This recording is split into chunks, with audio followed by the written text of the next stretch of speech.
The deed hit the table with a sound like a gunshot, and Theresa Bailey did not flinch, even though every single person in the Redemption County courthouse was watching her, waiting for her to crack.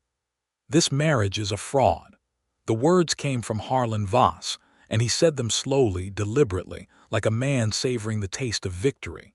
He was 60 years old, built like a barrel sealed with spite, and he had the kind of smile that only appeared when someone else was losing. "And I intend to prove it before this court by sundown." Edgar Lockhart stood beside Theresa with his hand resting near hers on the table, not quite touching, a distance that told the whole story of what they really were to each other, strangers bound by paper and desperation. His jaw was tight. His gray eyes were fixed on Harlan Voss with the focused calm of a man who had already considered every possible outcome and found them all equally terrifying. "The deed to Lockhart Ranch," Harlan continued, spreading his thick fingers across a document that Edgar had fought his entire life to hold onto, "was left by the late Malcolm Lockhart with a clear condition. His son must be a married man before the estate transfers to him, or the property reverts to the Voss family cooperative, who holds the secondary claim." He looked up, and his smile widened into something vicious. Edgar Lockhart was not married when his father passed. He was not married when he filed the initial claim. And this woman, his eyes moved to Theresa, cutting and cold, appeared in this county exactly 11 days ago. "I ask the court, is this a real marriage, or is this a trap these two set together to steal what rightfully belongs to others?" Theresa felt the word trap land in her chest like a thrown stone. She had heard that word before, in a different courtroom, in a different territory, attached to her name like a brand she could not scrub away. Her hands stayed flat on the table. Her breathing stayed even. She had learned a long time ago that the moment you showed a man like Harlan Voss that he had found the soft place, he would press there until something broke. She turned her head and looked at Edgar Lockhart for the first time without the barrier of careful politeness between them. He was already looking at her. And in that moment, in the crackling, terrified silence of that courthouse in Redemption, Nevada, in the autumn of 1882, something passed between them that had no name yet. It was not love. It was not even trust. But it was the recognition of two people who had both been running from something, and who had, without planning it, run directly into each other. 6 weeks earlier, Theresa Bailey had not known that Redemption, Nevada existed. She had been in Abilene, Kansas, sitting in the back corner of a boarding house dining room with a cup of coffee she could not afford and a newspaper folded to the classifieds. She was 26 years old, dark-haired, with brown eyes that people always said were too sharp for a woman, as if perception were something that needed to be rationed by gender. She had $31 to her name, a carpetbag with 2 dresses, and a history that followed her like smoke visible only when the wind changed direction. The advertisement had been small, tucked between a notice for a missing mule and an offer of employment at a laundry. Wanted, a woman of honest character, willing to enter a legal marriage for the purposes of property settlement. Compensation offered. Inquire by wire to ELOCKHART, Redemption, Nevada. She had read it 3 times, honest character. She had laughed at that, alone in the corner, a short sound that had no humor in it. She had not precisely dishonest character, but she had a complicated character, which was a different thing entirely, though the courts in Sacramento had not seen the distinction. She had been accused of fraud 18 months ago. Not convicted, the charges had been dismissed when the man who accused her had been unable to produce a single witness who would corroborate his version of events, because his version had been largely invented. But dismissed was not the same as cleared, and in 1881, a woman's reputation traveled faster than any telegram. So Theresa had moved from Sacramento to Reno to Salt Lake City to Denver to Abilene, always one step ahead of the story that preceded her, always arriving somewhere new with nothing but her carpetbag and the grim determination to build something before someone burned it down again. The advertisement called to something in her. Not the money, though she needed money. Not even the security of a fixed address, though she needed that too. It was the phrase property settlement that caught her. This man needed something, and he needed it badly enough to put it in a newspaper. He was not pretending he wanted a companion or a helpmeet or someone to darn his socks. He was being honest about the transaction, and in Theresa's experience, the most dangerous men were the ones who pretended they were giving you something when they were only taking. She wired back within the hour. She wrote, "I'm a woman of practical understanding and steady nerves. I require full disclosure of the arrangement and a written agreement before I travel. I will not come blind." His reply arrived before nightfall. He wrote, "I respect that. The situation is this. My father died in September. His will requires that I be married before the estate can transfer. If I am not, the land goes to a cooperative run by a man named Harlan Voss, who used to be my father's business partner and who has wanted that land for 20 years. I need a wife before the deed is contested at the county courthouse on November the 4th. That is 6 weeks from now. I will pay your travel costs, give you a room, and at the end of the legal period, we can dissolve the arrangement by mutual agreement if you prefer. I will not force anything. You have my word." She had read his wire 4 times, the same way she had read the advertisement. Then she had looked at her $31. Then she had looked at the newspaper, where a smaller notice below the classifieds reported that a woman named Clara Simmons of Abilene had been arrested for vagrancy after failing to pay a boarding house debt. Theresa had packed her carpetbag, paid her bill, and taken the evening stage west. The journey from Abilene to Redemption, Nevada took 9 days by stage and rail and stage again. A bone-grinding, dust-choked passage through landscapes that went from flat golden Kansas prairie to the copper-colored crags of Utah to the dry, alkaline stretches of the Nevada basin. She slept sitting up. She ate jerked beef and hard bread. She spoke to no one except to ask the stage driver how many more hours to the next stop. She used the time to think. She had made foolish choices before, driven by emotion or desperation or misplaced trust, and she had paid for each one. This was different. This was calculated. She knew what she was walking into: a legal arrangement with a man she had never met, in a county she had never seen, for a purpose that was purely practical. There would be no room for sentiment. Sentiment was the thing that had gotten her into trouble in Sacramento in the first place, when she had believed a man named Preston Cole when he told her he was her friend. He had not been her friend. He had been a man who wanted her land, her late mother's small farm, and when she had refused to sell it to him, he had manufactured a fraud charge that had consumed 18 months of her life and every cent she had saved. She had eventually been forced to sell the farm to cover her legal costs. She had nothing left but her own sharpness and her own feet. Redemption, Nevada, was a town of roughly 800 souls, built along a creek in a high desert valley that turned amber and rust in the autumn. There was a main street with a general store, a hardware merchant, a saloon, a hotel, a small white church, a telegraph office, and a courthouse that looked more permanent than the rest of the buildings combined, as if the county had decided justice at least should have a proper foundation. There were cattle ranches spread across the valley floor and into the surrounding hills, and the smell of sage and iron-hard water was the first thing Theresa noticed when she stepped off the stage. The second thing she noticed was Edgar Lockhart.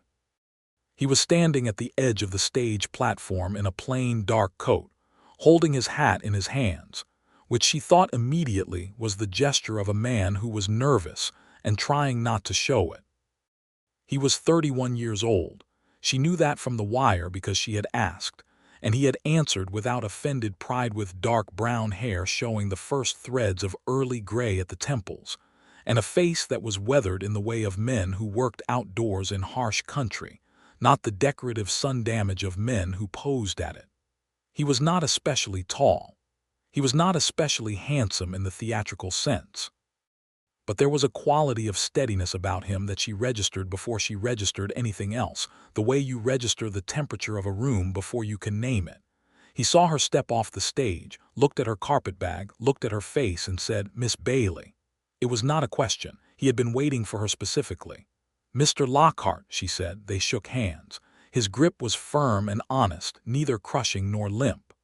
"I have a room arranged at the hotel," he said, "separate from my own, before you wonder, and I thought we should talk through the particulars before any next steps." She had appreciated that. The fact that he had anticipated the thing she would wonder about and addressed it without being asked suggested a man who thought ahead. She liked people who thought ahead. It made them predictable in the best way. They had dinner that evening at the hotel dining room, which was 3 tables and a wood stove, and a widow named Mrs. Aldrich who cooked everything in lard and served it with genuine hospitality. Edgar ordered for himself without any assumption about what Theresa might want, which she also noted. Small things told you the large things. Over the meal, he laid the situation out plainly. His father, Malcolm Lockhart, had come to Nevada in 1861 and built his ranch from raw desert through 20 years of brutal, patient work. He had taken Harlan Voss as a business partner in 1868 to help finance a cattle expansion, and for a decade, the arrangement had worked tolerably. Then Malcolm had discovered, in 1878, that Voss had been siphoning money from their shared accounts and had misrepresented the number of cattle they held to a Denver purchasing agent, pocketing the difference. Malcolm had dissolved the partnership, bought out Voss's share, and spent the following 4 years fighting Voss's legal challenges in every court that would hear them. Voss had lost every challenge. But Malcolm Lockhart had died in September of 1882 with one vulnerability left unaddressed: the will's condition that Edgar be a married man before the property formally transferred. Malcolm had included that condition 10 years earlier, when Edgar had been a young man and Malcolm had believed marriage would settle him. And by the time the Voss situation had escalated, Malcolm had either forgotten about it or had not foreseen that it would become the last weapon Harlan Voss would try to use. He had a secondary claim registered, Edgar said, refilling his coffee from the pot Mrs. Aldrich had left on the table. "Old Voss, from the original partnership. My father's lawyers never fully cleared it because they were focused on the fraud challenges, which means if I can't prove a valid marriage before the deed is contested, there's a legal argument, probably a bad one but a real one, that Voss has partial rights to contest the transfer. And the marriage has to be how long established before the deed hearing?" Theresa asked. "The hearing is November 4th. We'd need to be married and on record before then." He looked at her steadily. "I know this is a great deal to ask. You said in your wire that the arrangement could be dissolved afterward," she said. "Yes. An annulment can be filed in Nevada after 6 months if there's no—" He stopped. The professional calm flickered for just a moment. "If the marriage has not been consummated." She appreciated that he said it plainly, even though it cost him something. "Then let us be plain about the terms," she said. "I will marry you in the legal sense. I will stand beside you at that hearing, and I will not be a weak link in your argument. In return, you will pay my travel costs as you promised and provide me with room and board for the duration. And at the end of 6 months, if we both choose it, we part with no ill will." He nodded. "Those are fair terms." "There is one more thing," she said. He waited. "I have a history," she said. "There is nothing in my history that was criminal in truth, but there is a fraud accusation on record in California, dismissed but on record. If that comes out during the hearing, and a man like Harlan Voss will certainly look for it, I need you to know about it in advance and decide now whether it changes your position." He looked at her for a long moment, and she held her chin level and met his gaze without defense or apology, because she had decided a long time ago that the truth about her past was not a thing to be ashamed of, only a thing to be navigated carefully. "Does it change my position?" he said, as if genuinely asking himself. Then, "No. I need someone with steady nerves and an honest face. You have both. Whatever happened in California doesn't change what I can see in front of me." They were married the following Thursday by the Reverend Mitchell at the White Church on Main Street with Mrs. Aldrich and her husband as witnesses. It was a short, simple ceremony, no flowers, no celebration, a handshake between the witnesses and a nod from the Reverend, and then a walk back through the October chill to the hotel, where Edgar held the door and Theresa walked through it, and they stood briefly in the small lobby with nothing particular to say. "I'll have your things moved to the ranch tomorrow," Edgar said. "It will look better if we're residing together." "Of course," she said. "Dinner at 7. 7 is fine." They had eaten dinner together every evening after that, first at the hotel and then, after she moved her carpetbag out to the Lockhart Ranch 3 miles east of town, at the long kitchen table in the ranch house that Malcolm Lockhart had built with thick adobe walls and a fireplace that drew without smoking. The cook, a weathered Mexican man named Tomás who had worked for the Lockharts since Edgar was a boy, made food that was simple and substantial, and served it without commentary on the strange domestic arrangement he had clearly noticed. In the evenings, Edgar worked at his desk in the front room, managing the ranch accounts and corresponding with his father's lawyers in Carson City. Theresa, having no particular occupation beyond the role she was playing, had found the ranch's small library 3 shelves of books Malcolm had collected, and worked her way through them with the focused hunger of someone who had gone months without access to anything to read. On the 4th evening, Edgar had looked up from his desk and said, "What is that one?" She showed him the spine. It was a collection of essays by John Stuart Mill, which Malcolm Lockhart had apparently read with some attention, given the penciled marginalia in the pages. Edgar had blinked. "My father marked that one up considerably." "I noticed," she said. "He disagreed with Mill on property rights but agreed with him on liberty. Your father was an interesting man." Something moved across Edgar's face. Grief, she recognized, still raw and not quite settled. "He was," he said. Then more quietly, "He would have liked you." It was the first thing either of them had said that existed outside the terms of their arrangement. She did not know what to do with it, so she had looked back at the book. But she had read the same page 3 times after that without retaining a word. The weeks before the hearing had their own particular tension, a combination of the necessary pretense they maintained in public, walking together on Main Street, appearing together at the church social, attending the community meeting about the new water rights proposal, and the separate, quieter reality of the ranch house evenings, where they were not quite strangers anymore but had not found a name for what they were. She had learned things about him in fragments, the way you learn a landscape when you walk through it day by day. He had gone east for 2 years of schooling when he was 19, to a small college in Ohio, and had returned when his father's health first started declining. He had never gone back, and she thought he carried a faint, unexamined regret about the things he had not had time to become before the ranch demanded everything. He was good with numbers and thoughtful with language, the kind of man who said less than he meant and meant everything he said. He was patient with the ranch hands 3 men who worked the cattle and kept the fence lines, in a way that was not merely courtesy but genuine regard. He knew all 3 of their names, knew that the youngest one, a 19-year-old named Colt, was saving money to bring his mother from Missouri, and had quietly advanced him 2 months of wages to help with it. She had discovered that by accident, overhearing Tomás say something in Spanish to one of the other hands, and she had not mentioned it to Edgar because she knew he would find it embarrassing to be observed in a kindness.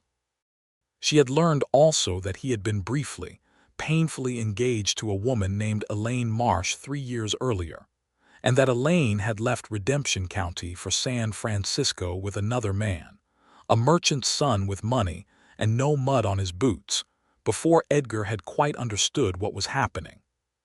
He had told Theresa about it on the 7th evening, unprompted, in the abrupt, sideways manner of someone who has decided that a secret is taking more energy to keep than to release. "I want you to know," he said, "in case it comes up during the hearing, Voss's people will dig. They'll find Elaine and they'll try to make it look like I can't." He had stopped, frustrated. Like I have a pattern of failed attachments. Does a prior engagement that the other party ended constitute a failure of character? She asked. I don't think so, but men like Voss don't need it to be true. They just need it to look complicated. Then we will make sure it looks simple, she said. We are a married couple. That is the only relevant fact. He had looked at her across the kitchen table with an expression she had not been able to classify yet in the inventory of things she was learning about him. It was not gratitude exactly. It was something more complicated, with a quality of being seen in it that she recognized because she felt it sometimes herself, rare and unsettling. You're very good at this, he said. At what? Staying calm when things are difficult. She had looked down at her coffee cup.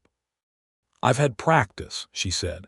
He did not push past that, which was another thing she filed carefully away. The night before the hearing, she had been unable to sleep.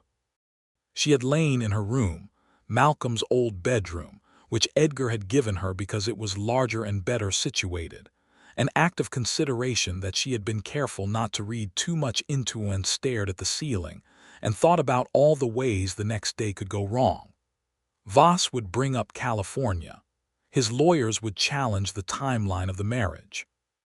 They would try to demonstrate that the union was not genuine, and the proof of genuineness would rest on small things.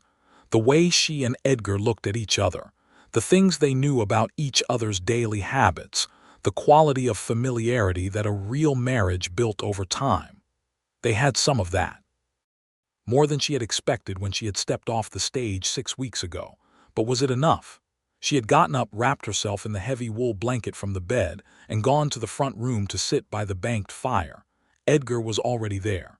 He was sitting in the chair by the fireplace with a glass of bourbon he had not apparently touched, looking at the embers. He looked up when she came in, and neither of them said anything for a moment. I'm not able to sleep either, he said. No, she said. She took the chair across from him. The fire popped softly. Outside, the Nevada desert was absolutely silent, the way it got on clear, cold nights when even the coyotes seemed to hold their breath. Whatever happens tomorrow, he said, I want you to know that he started again. This arrangement was not fair to you. I asked a stranger to walk into a complicated situation and stake her name on it, and whatever the outcome, I'm aware of the cost. She looked at him in the firelight. He looked tired and honest and a little desperate, which was the most human she had seen him since the courthouse lobby when he had held his hat in his hands. It was a choice I made freely, she said. I knew what it was. Did you? He said. He was not arguing. He seemed genuinely uncertain. I wonder sometimes if you took this because you had no better option, and whether that's the same as a free choice. That landed somewhere uncomfortable because it was too close to a truth she had not fully examined. I was running, she said, surprising herself with the directness of it. From Sacramento, from the accusation, from a life that kept getting smaller. You offered me something that it was a stopping point. A reason to stop and stand somewhere for long enough to breathe. She looked at the fire. Whether that's freedom or desperation, I'm not entirely certain. The silence after that was different from the earlier silences they had shared. It had a quality of openness in it, like a window left unlocked. I've been running too, Edgar said quietly. Not in the same way, but after Elaine left, I stopped letting myself want things. The ranch was the only thing I held onto because the ranch was real and dependable and it didn't leave. He paused. That might be why my father put the marriage condition in the will. He was trying to force me to want something beyond this land. She looked at him. Did it work? He looked back at her, and the gray of his eyes in the firelight was the color of dawn in the desert. I'll know tomorrow, he said. And that was the moment she had known, with a cold, clarifying certainty that was more frightening than any courtroom she had ever sat in, that she was in serious danger of falling in love with Edgar Lockhart, which was not what she had agreed to, which was not safe, which was exactly the kind of soft place she could not afford to show. She had gone back to bed. She had not slept. And then morning had come, and they had driven the wagon into redemption together. And Harlan Voss had laid his deed on the table and said the word fraud and looked at Theresa, as if he already knew everything about her. The county judge was a man named Tobias Granville, 65 years old, with white mutton chop whiskers and the patient, slightly weary expression of a man who had been hearing arguments for 40 years and had formed opinions about most human behavior. He was known to be fair. He was also known to be meticulous, which cut both ways. Harlan Voss had brought 2 lawyers from Carson City. Edgar had 1 lawyer, a local man named Franklin Burt, who was competent and thorough, and not quite as polished as the Carson City men, but who knew Redemption County law the way he knew his own kitchen. The Carson City lawyers opened with a challenge to the validity of the marriage, arguing on the grounds of expedience, that a marriage performed days after the advertisement was placed, by parties who had not known each other previously, could not be considered a genuine union under the spirit of the will's condition. Franklin Burt had countered that the will said married, not married for a specific duration, and that the legal definition of marriage in Nevada territory did not require a period of courtship. Judge Granville had nodded at both arguments and said he would hear witnesses.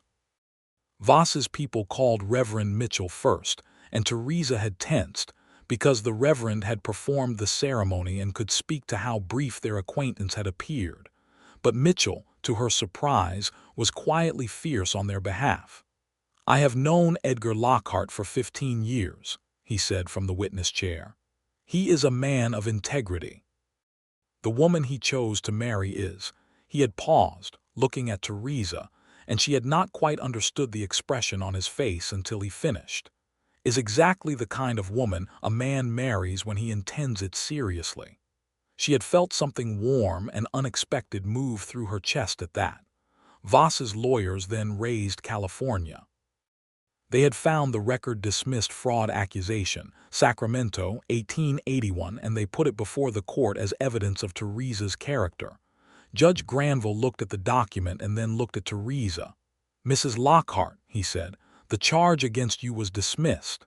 "Yes, Your Honor," she said. "Would you like to address the circumstances?" She stood. She kept her hands steady at her sides. She told the truth. She told it without embellishment or self-pity, the way you tell a thing when you have stopped being ashamed of it and started just carrying it. A man had wanted her land, had invented a charge to weaken her legally, and she had fought it for 18 months and prevailed. "The man who filed the charge, Preston Cole," she said, "purchased my mother's farm for half its value after I was forced to sell to cover my legal costs. The sale record is public. I can provide the documentation." There was a silence in the courtroom. Judge Granville wrote something. "Thank you," he said. Edgar had reached under the table and placed his hand over hers, a quiet, deliberate gesture that was not performance. It was the wrong angle, too low on the table, for anyone in the gallery to see clearly. It was only for her. She had turned her hand over and held his briefly. Then Voss's lawyers made their last argument, and it was the one Theresa had feared most. They called as their final witness a woman named Mrs. Dorothea Marsh, Elaine's mother. Theresa had not anticipated this, and she could tell from the slight freeze in Edgar's posture that he had not either. Mrs. Marsh was a thin woman in her 50s with the compressed dignity of someone who had been holding a grievance for exactly the length of time it took to ripen into testimony. She said that Edgar Lockhart was a man who had never loved anyone except his ranch, that he had treated her daughter as an afterthought, and that any marriage he contracted was a business arrangement in disguise. The Carson City lawyer smiled when she finished. Franklin Burt rose and said respectfully that the witness's characterization of his client's feelings was not evidence, and that what a prior romantic partner's mother believed about a man's capacity for love was not the court's concern. Judge Granville agreed and struck the testimony from the record, but it hung in the air. And then Franklin Burt did something that Theresa had not expected. He asked her to testify. She looked at Edgar. He gave her the smallest, most controlled nod she had ever seen. She stood.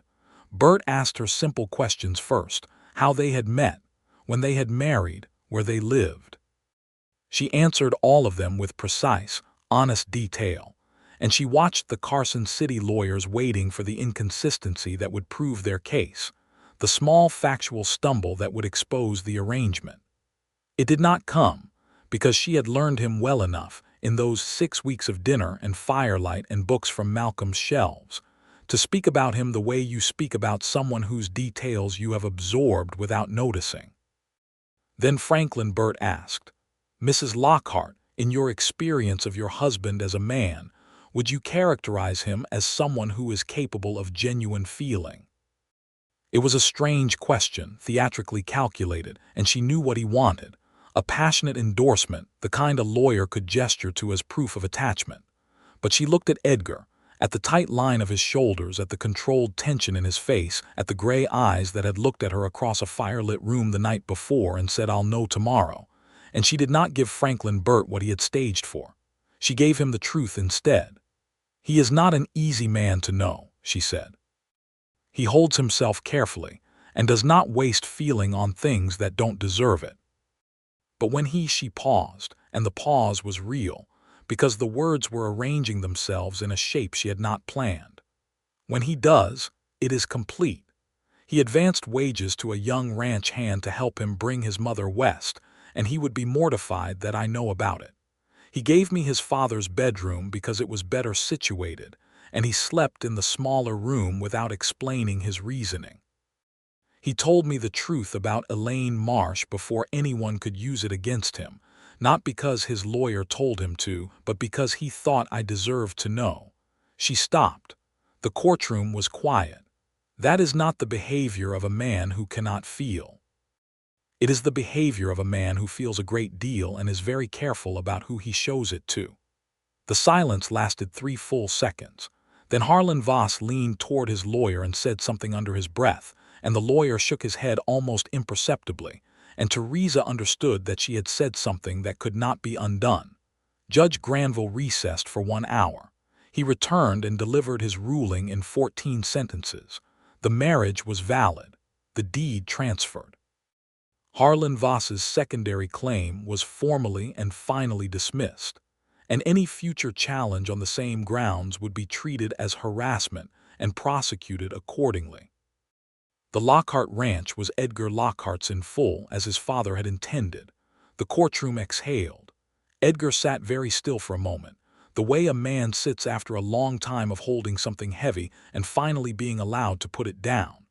Then he turned to Theresa, and his expression was a thing she had never quite seen on a human face before: relief and gratitude and something raw and wondering beneath them both, like a question that had not found its language yet.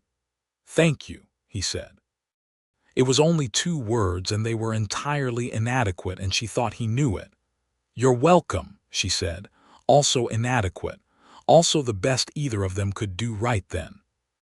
Outside on the courthouse steps, Harlan Voss walked past them without looking in their direction, his 2 lawyers flanking him. One of the lawyers glanced back at Theresa with an expression that might have been something like professional respect. She held his gaze until he looked away. Franklin Burt shook Edgar's hand for a long time and said he had not expected the court to rule so cleanly. "Your wife," he said to Edgar with an emphasis that suggested he was still processing what he had witnessed, "is a remarkable woman." Edgar looked at Theresa. "Yes," he said, "she is." They drove back to the ranch in the wagon in the kind of silence that follows a very large event. Not uncomfortable, but full, the way a room is full after something important has happened in it and the walls are still holding the echo. Halfway home, the desert road running straight and pale between sagebrush and distant red hills, Edgar said, "Theresa." She turned to look at him. He was keeping his eyes on the road. "What you said in there," he said, "about the ranch hand and the bedroom and Elaine." She waited. Did you mean it, or was it testimony? She thought about lying. Not to hurt him, but as a defense to reduce what had happened to something smaller and safer, the performance of a skilled witness, rather than the confession of a woman who had spent 6 weeks learning someone against her better judgment. "I meant it," she said. He nodded once slowly, still looking at the road. They did not speak again for the rest of the drive, but when they reached the ranch and Edgar helped her down from the wagon, his hands at her waist, her hands at his shoulders. Neither of them stepped back as quickly as they had been doing for 6 weeks. The Nevada autumn had deepened into the early cold of November, and the ranch house fires burned longer each evening. The 6-month arrangement they had agreed to was still nominally in effect, but something had shifted in the architecture of it, the way a building shifts slightly when the ground beneath it settles into permanence. 3 days after the hearing, Theresa had gone into town for supplies and had overheard 2 women at the general store counter discussing the Lockhart case. One of them said, with the knowing tone of someone who had been watching, "You could tell just from looking at them that it was real." The other agreed, and they moved on to other topics. Theresa had stood in the dry goods aisle with a bolt of calico in her hands, and had felt the strange, vertiginous experience of being believed without performing, of having something that had started as arrangement show through to other people as genuine, because somewhere in those 6 weeks it had become so. Or it had always been becoming so, and she had been too afraid to notice. She was good at not noticing things that frightened her. She had been running for 18 months, and she had developed the skill of not examining what she was running toward, only what she was running from. But the running had stopped here, in Redemption, Nevada, of all places. With a man who read his father's annotated books and paid attention to his employees, and held her hand under a table where no one could see it, and then looked at her like he was waiting for something he had not yet found the courage to ask for. That evening she made dinner herself, because Tomás had the day off to visit his sister in a ranch 3 valleys over. She made what she knew how to make, a simple beef stew with onions and dried beans, and biscuits she had learned from her mother before her mother died, and left her the small farm that Preston Cole had eventually taken, and she set the table and waited. Edgar came in from the barn where he had been checking on a heifer that was close to calving, stamped the mud from his boots, washed his hands, and stopped in the doorway of the kitchen looking at the set table and the steam rising from the pot. "You didn't have to do that," he said. "I know," she said. "Sit down." He sat. She served them both. They ate. After a while he said, "This is very good." "My mother's recipe," she said. "She was from Indiana originally. She came west with my father when I was 3. He died before I was 6, and after that it was just the 2 of us." She paused. "She built that farm from nothing. We had 12 acres and a difficult climate, and we made it work for 17 years. She had not told him this before. She had not told him much about her mother, because her mother was the part of her history that was still tender, the grief that had not fully scarred over. He was listening with the complete, unhurried attention he gave to things that mattered. "When she died," Theresa said, "she left me the farm. It was the only thing she had to leave. And Preston Cole," she stopped. Then continued, because she had started now. "He had offered to buy it 3 times before she died, and she had refused every time. She said some things weren't for sale, they were for keeping. After she died, he came to me and offered a 4th time, and I refused the same way she had. That was when the trouble started. He fabricated the fraud charge to destabilize you legally," Edgar said. Not a question. He had understood the structure from what she had told him in the courtroom. But he said it as if he wanted her to know he had held it carefully. "It worked," she said. "Not the way he intended. I was not convicted. But the legal costs and the time it took and the reputation," she looked at her bowl. "By the time it was over, I had to sell. He got what he wanted in the end." Edgar was quiet for a moment. Then he said, with a precision that she recognized as controlled anger, the anger of a man who kept it measured, the way he kept everything. "Men like that always think taking is the same as earning." She looked up at him. "Your mother built something," he said. "Cole only ever knew how to take pieces of what other people built. The farm is not the only thing she left you." Theresa felt the truth of that land somewhere deep and foundational, and she was startled to realize that her eyes were stinging.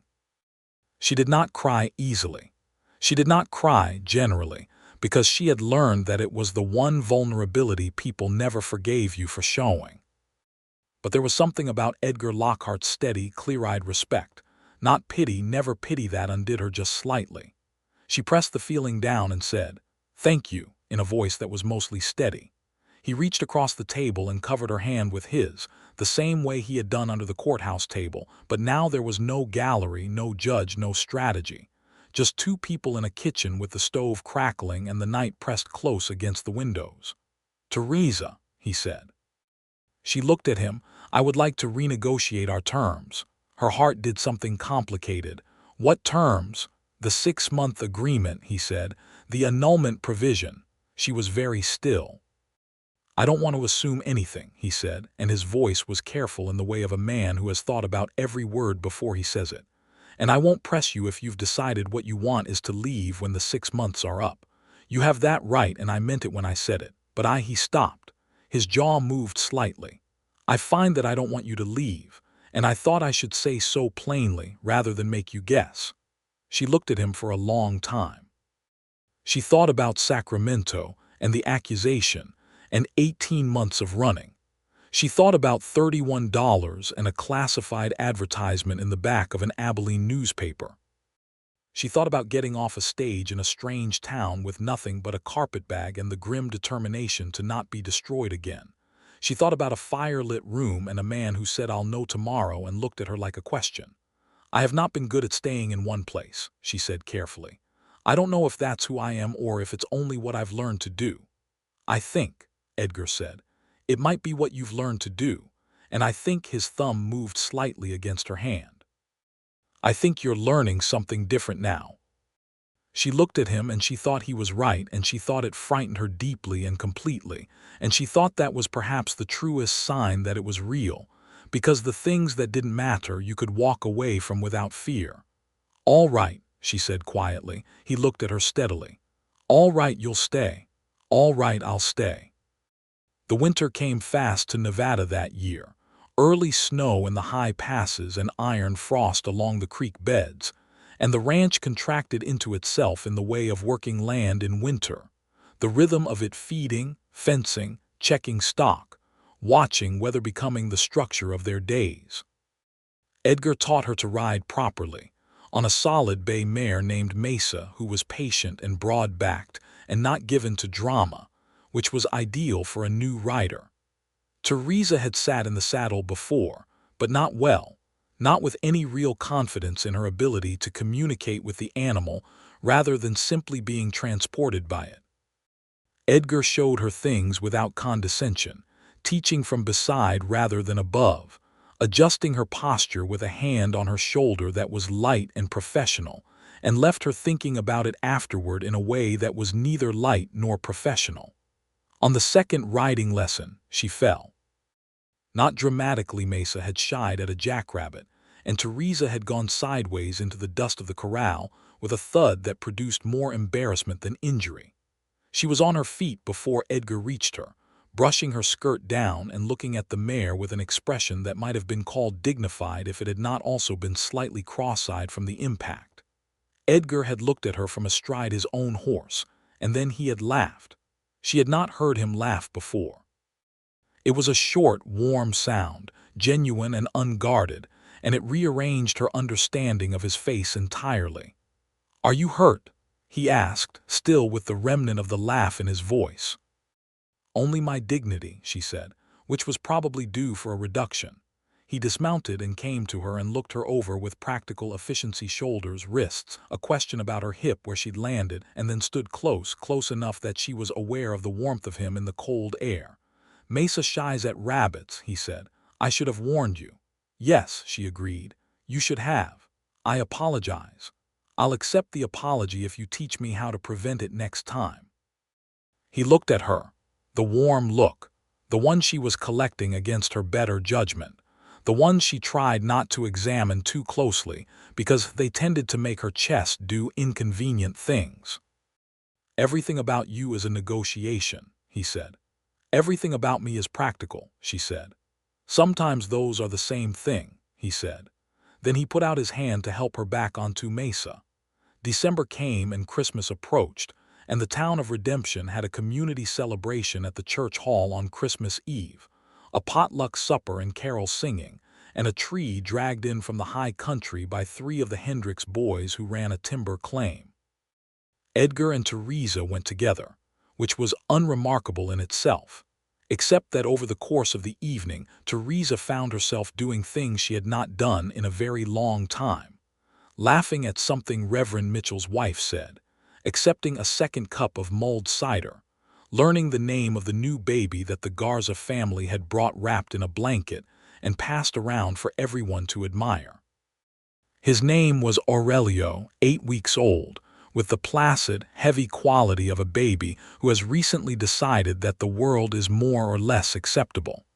He was passed to Theresa without her requesting it, by Mrs. Garza, who was temporarily occupied with preventing her 3-year-old from climbing the tree, and Theresa had held him with the slightly uncertain positioning of someone who did not have much practice, but instinctively understood the general principle. She was standing there with little Aurelio against her shoulder when Edgar appeared at her elbow with 2 cups of cider and took in the scene. She watched his face process it, the baby, her arms, some internal response that moved through him quickly and which he did not allow to surface fully. "He's very small," Edgar said. "He is 8 weeks old," Theresa said. "They are supposed to be small." "Right," he said. She looked sideways at him. His expression was carefully neutral in the way that meant it was anything but. "Edgar," she said. "Yes. Would you like to hold him?" The careful neutrality collapsed into something that was transparent and a little wonderful, a man who wanted very much to hold the baby and was embarrassed to admit it. "If you're tired of," he started. She handed him Aurelio. Edgar held the baby with the focused concentration of someone solving a complex problem, one hand under the small head, one arm supporting the body, and Aurelio, apparently satisfied with the arrangement, made a small noise and went back to sleep. Edgar looked down at the baby's face, and then he looked up at Theresa, and his expression was not the careful, controlled one she usually saw. It was open and young and a little unguarded, the expression of a man thinking about the future in a way he had allowed himself to deny for years. She looked back at him, and the Christmas hall noise hummed around them, carols and children, and the smell of pine and cider, and she thought that she had never, in 26 years, had a moment that felt so specifically like a place she wanted to be. January brought a cold that put ice 2 inches thick on the creek and kept them indoors more than outdoors, and the long evenings became something that Theresa had not expected when she had arrived in October, genuinely comfortable. The kind of companionship that did not require constant maintenance, where you could sit in the same room reading without needing to fill the silence, where you could disagree about something in Malcolm's annotated mill and argue the point with actual feeling, and then eat dinner and not carry the argument into resentment. They disagreed frequently, actually. Edgar had firm views about land management and water rights, and the proper relationship between cattle ranchers and the expanding railroad networks. Theresa had views about the legal structures that allowed men like Preston Cole to weaponize the courts against people without resources, and about the way women specifically were maneuvered into legal vulnerability through the property laws that treated them as dependents before they were treated as persons. Edgar did not agree with her on everything, but he argued with her like she was a person worth arguing with, which was, she had decided, more important than agreement. On a Wednesday evening in February, during a freeze that had pushed the temperature to single digits and locked the entire valley in ice-blue silence, she was sitting by the fire reading when Edgar came in from a last check on the livestock. He sat down in the chair across from her and said nothing for a while. She kept reading. Then he said, "I'd like to tell you something, and I would like you to let me say all of it before you respond." She lowered the book. "All right." He had clearly prepared this, arranged it in the careful way of a man who does not trust himself to improvise with things that matter. "I know that what you came here for was a stopping point," he said, "not a destination. And I know that the original terms of what we arranged don't obligate you to feel anything particular about the situation we're in. But I've been thinking about Christmas Eve, and about the conversations we have, and about the fact that I know how you take your coffee and you know that I can't sleep when there's unresolved ranch business. And we both know that Tomás burns the beans every single Friday and neither of us has mentioned it to him. A pause. He was looking at the fire, not at her. I've been thinking about all of that, and I'd like to tell you that I have fallen in love with you, not as a legal arrangement, not as gratitude for what you did in the courtroom. But as he stopped, breathed, as the thing that happens when you pay attention to someone long enough to know them. The fire burned quietly. Outside, the frozen Nevada night pressed silent against the walls. Theresa set her book down on the table beside her. She felt the familiar instinct rise, the backward step, the protection, the measuring of distance. She had built that instinct over years of having the places she trusted used against her, and it was not a small thing to override. But she had also, she realized, been paying attention. She had been paying attention to him for 4 months, in the specific, absorbed way that you pay attention to things you cannot admit yet that you love. I've been afraid, she said. The words were steady and honest, offered plainly the way she had learned to offer hard truths. I've been afraid that wanting something here would give it the power to be taken away. Everything I've ever built or wanted has been taken away. My mother's farm, my reputation, 2 years of my life in courtrooms. She looked at him. It's very difficult to stop running when running is the skill you've kept yourself alive with. He turned from the fire and looked at her. His face was open and patient and waiting, not demanding, not fragile, the face of a man who could hear hard things without making them about himself. But I have stopped running, she said. I stopped when the stage pulled into Redemption and I stepped onto that platform, and you were standing there holding your hat in your hands like a man who was hoping very much and couldn't quite bring himself to be certain of it. She paused. And every day since then has been. She felt the word form and could not quite be afraid of it anymore. It has been the best days I can remember, Edgar. Not because of the house or the ranch or the legal security, but because of you. Because of who you are when no one is watching. He got up from his chair. She stood from hers. They were very close, in the warm firelit room, in the frozen Nevada night. 4 months from the moment they had stood on a stage platform and shaken hands like strangers completing a transaction. He reached up and touched her face one hand, careful and wondering, his thumb at her cheekbone in the way of someone who has imagined doing something so many times that the reality of it is almost too large to hold. She put her hand over his. They kissed in the firelight, and it was everything that a first kiss should be, not perfect, because first kisses never are, but true and deep, and full of all the quiet accumulation of 4 months of paying attention. When they separated, she was smiling. She had not known she was going to smile. It surprised her. It made him smile back, and his smile was the one she had started collecting, the warm, unguarded one from the corral after she fell off Mesa, the one that rearranged his face into something young and open. "All right," she said, because it was what she had said when she agreed to stay, and it had become between them a kind of shorthand for the larger things. "All right," he repeated, low and warm. Spring came to Redemption with a force that felt like relief after the grinding freeze of that winter the creek ran free. The high country shed its snow in long silver sheets, and the valley floor turned green in a week, with the particular fierce green of high desert receiving water after deprivation. Cattle moved back to the upper pastures. The ranch hands sang as they worked, and Tomás planted tomatoes and peppers in the kitchen garden, and burned the beans every Friday exactly as he always had. Theresa and Edgar were by now, in the judgment of Redemption County, simply and unquestionably themselves. The Lockharts, the couple who had come together in a hurry before a legal deadline, and had settled into something that looked to the town like exactly what a marriage should look like, two people who were genuinely glad of each other's company. Reverend Mitchell, who had testified on their behalf with the certainty of a man who believed in his own perceptions, stopped Edgar outside the church on a Sunday in April and said, "I told the court I could see what you had. I was right." Edgar said, "You were, thank you for it." Mitchell said, "Don't thank me, just be grateful." Edgar said every day. He told Theresa about the exchange that evening, and she sat with it for a moment and then said, "Every day is a high standard." "I know," he said. He was not looking at her with the controlled, careful expression anymore, had not been for months. He looked at her the way he looked at the ranch in good weather, the way he looked at things he had worked for and was not ashamed to want. "I plan to meet it."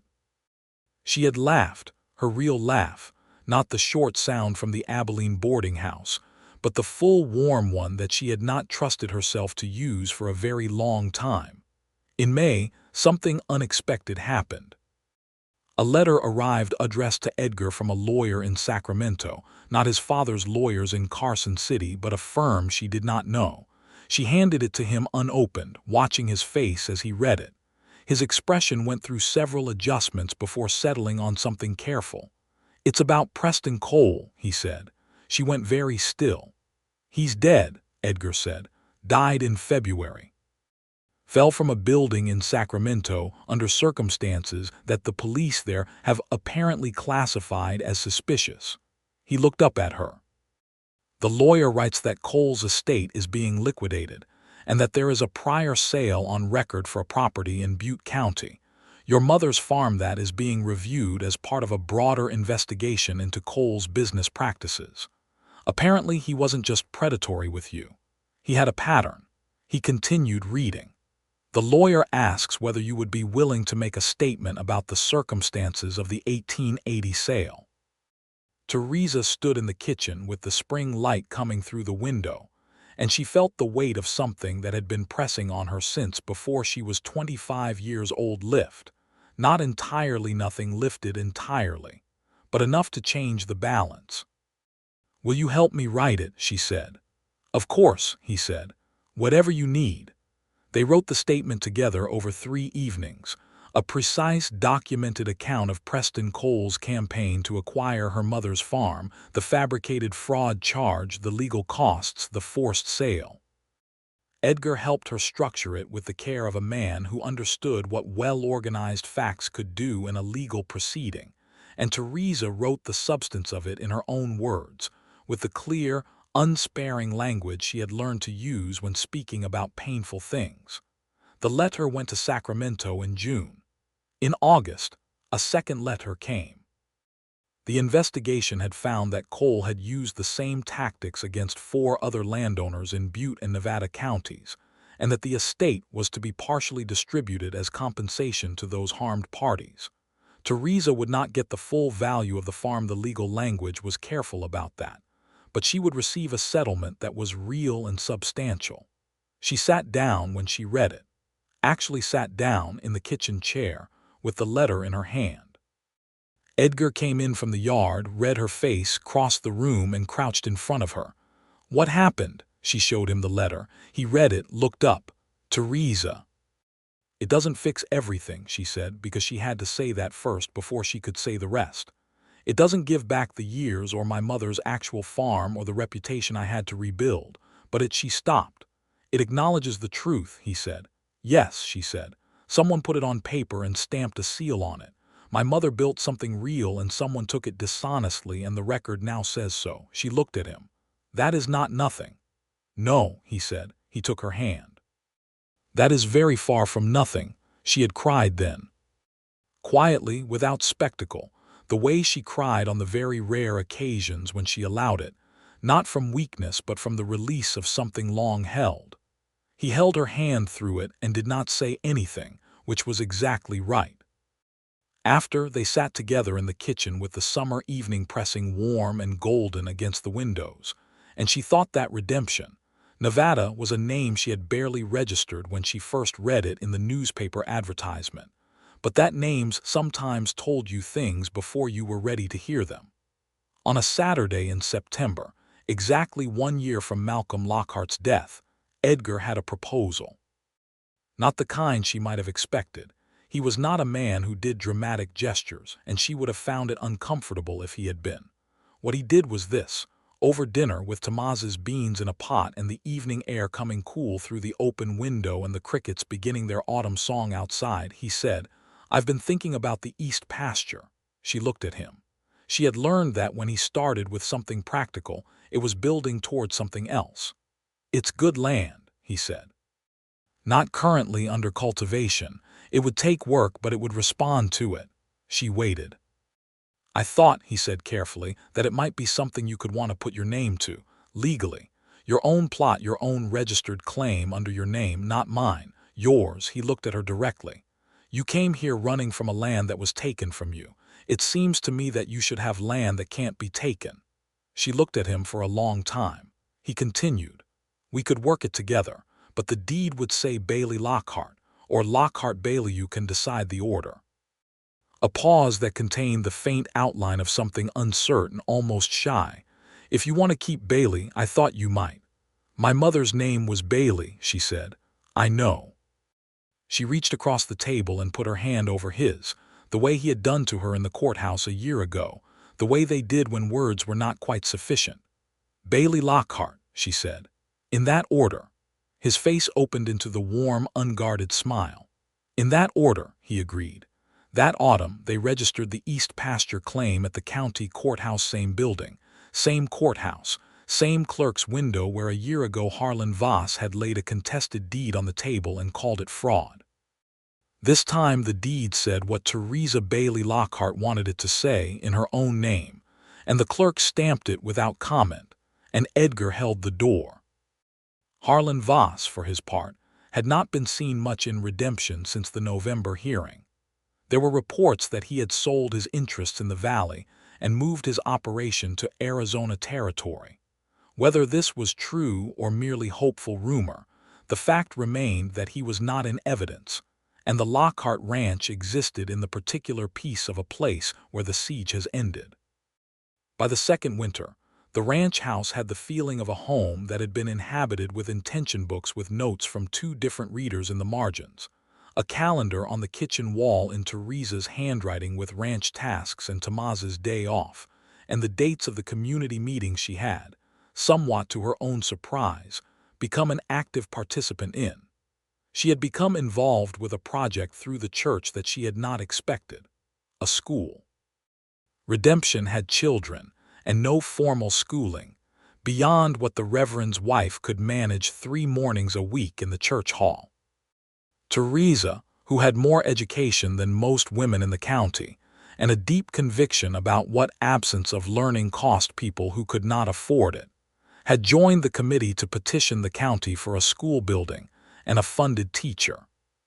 The committee meetings were contentious, because funding was contentious, and because several of the larger landowners in the county, men less directly terrible than Voss, but operating from the same basic philosophy, believed that educating laborers' children was either unnecessary or potentially threatening to the labor supply. Theresa argued against this with the patient precision of someone who had spent 18 months in courtrooms and come out with a refined sense of how to dismantle a bad argument without giving its proponent an emotional victory to retreat to. Edgar attended 2 of the meetings to support her, sat in the back row, and did not say much because Theresa did not need him to. Afterward, walking home, he said, "You should have been a lawyer."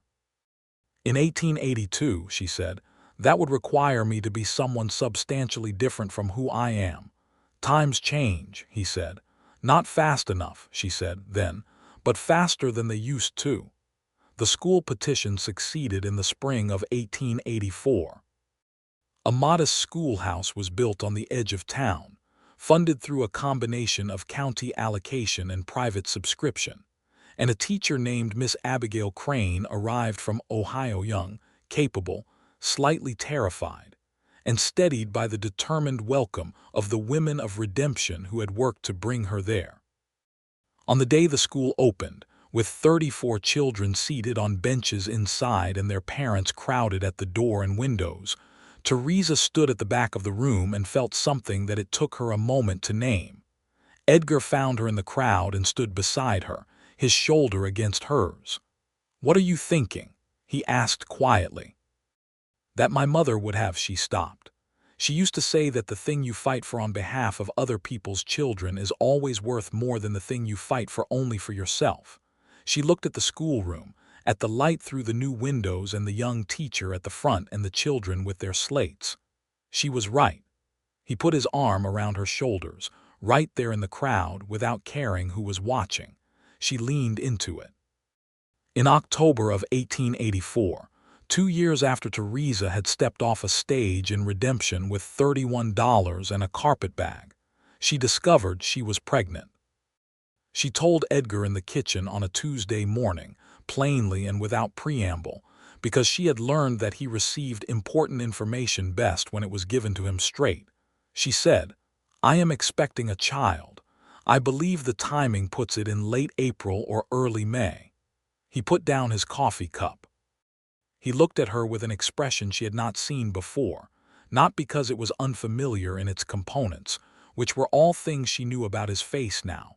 The openness, the depth, the careful management of feeling that sometimes broke at the edges. But the combination was new, and what it looked like was joy so large it was nearly frightening to him. "Theresa," he said. "I know," she said, though she did not entirely know, because she had feelings of her own about this that she was still in the process of sorting. Delight and fear and a kind of awe that was not unfamiliar in her experience of this year and the one before it.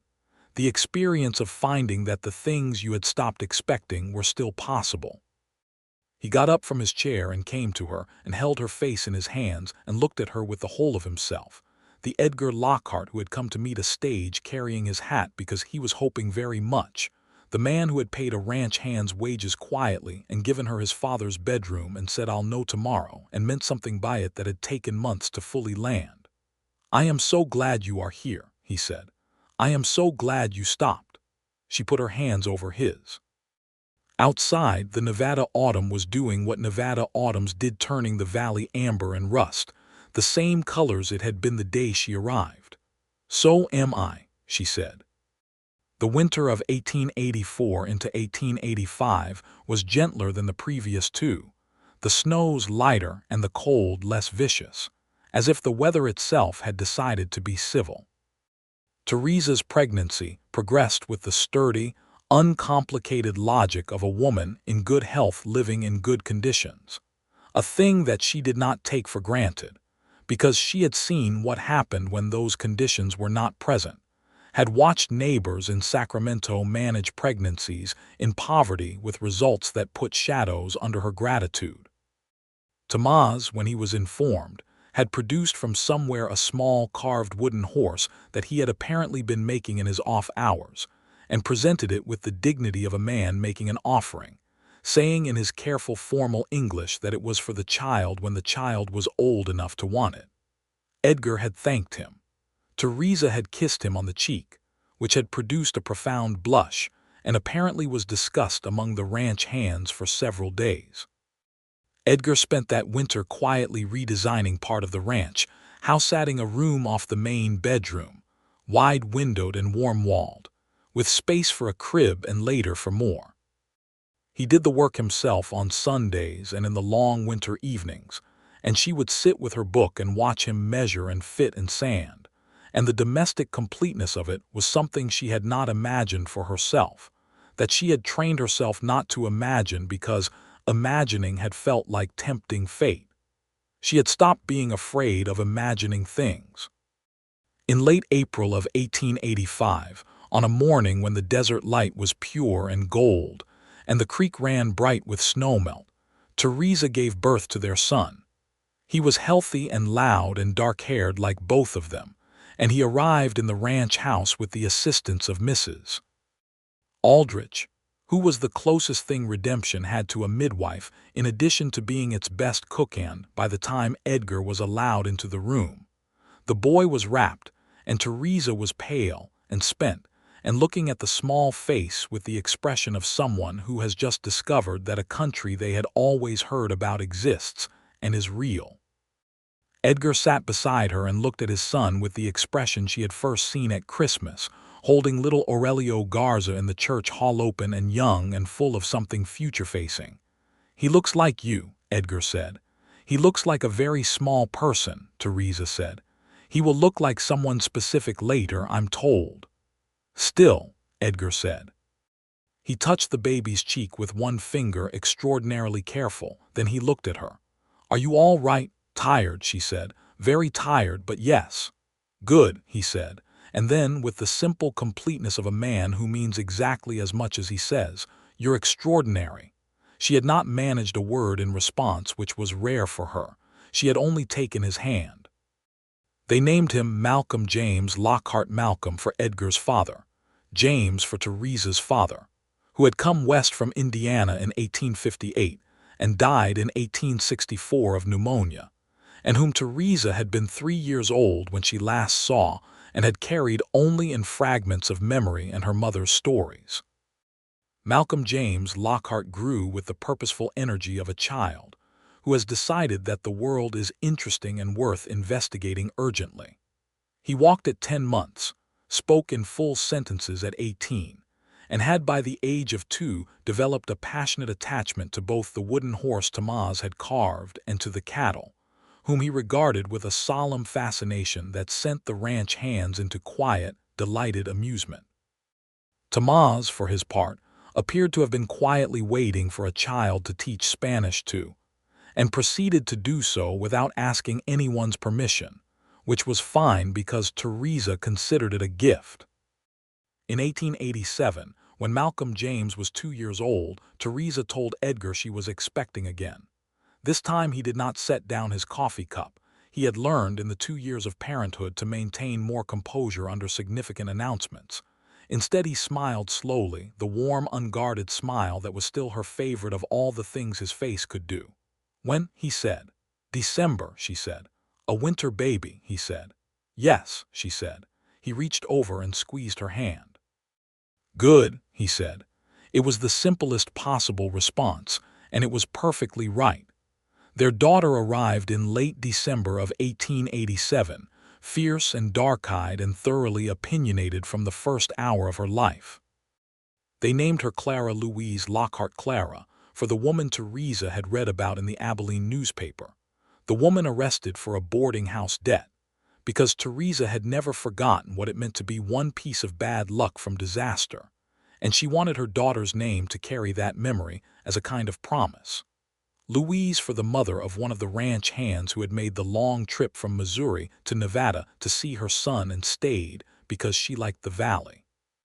Clara Louise Lockhart grew up to be the kind of person who asked questions until she had answers, and then asked more questions, who learned to ride before she was 4 on Mesa's now aging Broadback, who attended the Redemption Schoolhouse with Miss Crane, now Mrs. Crane, after her marriage to the hardware merchant, and who had, by the age of 6, decided she intended to be a judge. Theresa had looked at her daughter saying this at the kitchen table in the ranch house on a Saturday afternoon, and had felt something move through her that was part laughter and part tears and entirely love. "You might be," she said. "I will be," said Clara Louise, with the certainty of someone who has not yet learned to underestimate herself. "Maybe so," said Edgar from across the table with his quiet smile. In the spring of 1890, Edgar came home from town with a letter and a strange expression. He said, "There is something I need to show you." It was from the Carson City law firm that had managed the final stages of the Preston Cole estate settlement. It enclosed a final accounting document, and attached to it was a single page, a copy of the original deed to Theresa's mother's farm in Butte County. The estate had not been able to return the farm itself. It had changed hands twice since Cole, and was now held by a family with no knowledge of its history, and the law was not equipped to untangle that without great injustice to them. But the document package included an official record, sealed and stamped, that detailed the fraudulent circumstances of the original acquisition and cleared Theresa Bailey Lockhart's name from every remaining record in the California court system. She held the paper for a long time. She was 34 years old. She was standing in the kitchen of a ranch house in Nevada with her children's drawings pinned to the wall and 2 languages of marginalia in the books on the shelves and the smell of Tamaz's coffee on the stove. She had land in her name. She had a school she had helped build. She had a husband who had said every day and meant it 8 years running. She had stopped running, and the place where she stopped was real and solid and entirely hers. She folded the document carefully. "I'd like to put this in the box with my mother's things," she said. "Of course," Edgar said. She went to the bedroom. She opened the cedar box that sat on the shelf: her mother's Bible, her father's pocket watch, a letter in her mother's handwriting from 1878, and she placed the document inside it. She stood with her hand on the box for a moment. Then she said quietly to the empty room, to the mother who had told her that some things were not for sale, they were for keeping, "I kept it." She went back to the kitchen. Edgar was at the stove pouring coffee. He handed her a cup without being asked. She sat down at the table. He sat across from her. Through the window, the Nevada spring was doing what it did, the valley turning green with fierce, desert-fed intensity, the creek running bright, the cattle moving in the upper pastures with Colt, who had stayed, who had brought his mother west and built a life of his own in the valley, moving with them on a good horse. Malcolm James was visible in the yard, crouched over something he had found in the dirt that required his full philosophical attention. Clara Louise was somewhere indoors, conducting what she called court, which involved her brother being made to sit still and answer for unspecified offenses. "Edgar," Theresa said. "Yes," he said. She looked at him across the kitchen table. This man who had put a practical advertisement in a newspaper and had been standing on a stage platform holding his hat when she arrived, and who had negotiated a marriage in full honesty, and held her hand in a courtroom where no one could see it, and sat beside a fireplace unable to sleep, and said the important things plainly when it was time to say them. "I would like to tell you something," she said. He waited the way he always waited, patient and present, and entirely turned toward her. "I came here because I was running," she said, "and I stayed because you gave me a reason, and the reason has become," she looked at the cup in her hands, "everything. You are the reason everything works." He said nothing for a moment. The spring light moved through the kitchen window. "You are the reason I know what I'm working for," he said. "You always were." She looked up at him. He was smiling, the warm, full, unguarded one, the Edgar Lockhart who had existed under all the careful management, the man who had hoped very much and been right too. She smiled back. Outside, Malcolm James shouted something that required parental attention, and Clara Louise's voice responded with the authority of someone who has been conducting court. And Tomás said something from the kitchen garden in Spanish that made the nearest ranch hand laugh. And the creek ran bright and clear through the valley that had been hard-won and was now simply home. Theresa Bailey Lockhart picked up her coffee cup, reached across the table, and put her free hand over her husband's. "All right," she said. He turned his hand over and held hers. "All right," he said. And redemption. Nevada went on being exactly what its name promised, in the way that places sometimes do when the right people decide to stop running and stay.